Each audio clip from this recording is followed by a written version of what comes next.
All right, so you should have taken your notes on protein synthesis. This is just a video that kind of summarizes what's going to happen.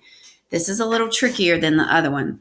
So you've got this chart right here. This is called the genetic code, and its job is to translate and show you what the actual protein that's going to be made. So the way DNA synthesis works, or protein synthesis, you start with your DNA.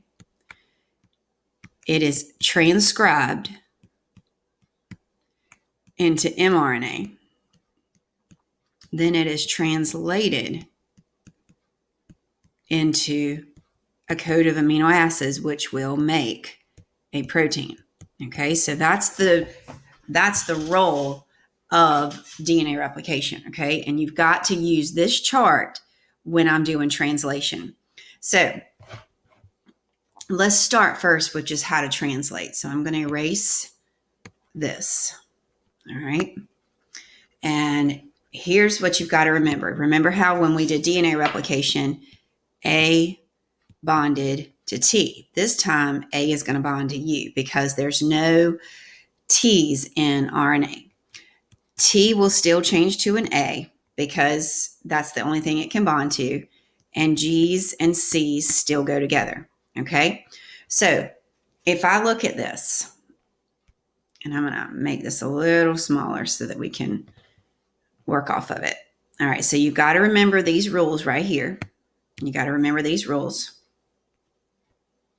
All right, so let's look at a strand of DNA. Let's say that my DNA is TAC, GCA, TTA, ACT. All right, so now watch what happens. So the first step is to translate it to, we've got to transcribe.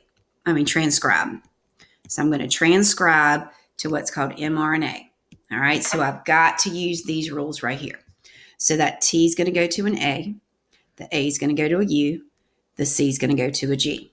Okay, keep on going. G goes to C, C goes to G, A goes to U. This would be A, U, G, A. All right, so now our job is to translate it. And translate means I'm coming up with the amino acid. So we've already learned that proteins are made up of an amino acid. So you notice how these are all blocked into groups of 3? That's because that represents what's called a codon, and it codes for an amino acid. All right, so what I want you to do, I'm going to show you how to read this chart. This first letter is always here in the middle. Okay, so I'm going to find A, so I'm right there. Let me use a brighter color. Let's find like this purple, because I don't see purple. All right, so I'm right here. All right, my second letter is U. That means I'm right here, because see, I'm in this quadrant. And my third letter is G, so that means I'm right here. So I would put M-E-T. All right, let's do the next one. Let me erase this so we don't get all confused. All right, so my first letter is C, so I'm right here in this quadrant. All right, my second letter is G, so now that lets me know that I'm right here. And my third letter is U, so that lets me know that I'm right there, CGU, and so this codon would be, or that amino acid would be ARG. All right, the next one. All right, let me erase this. The next one is AAU. So I'm here in this quadrant. I'm going to further subdivide because my second letter is A and my third letter is U, which is right here. So this would be ASN. All right, and then lastly, my last codon starts with a U. So I'm up here.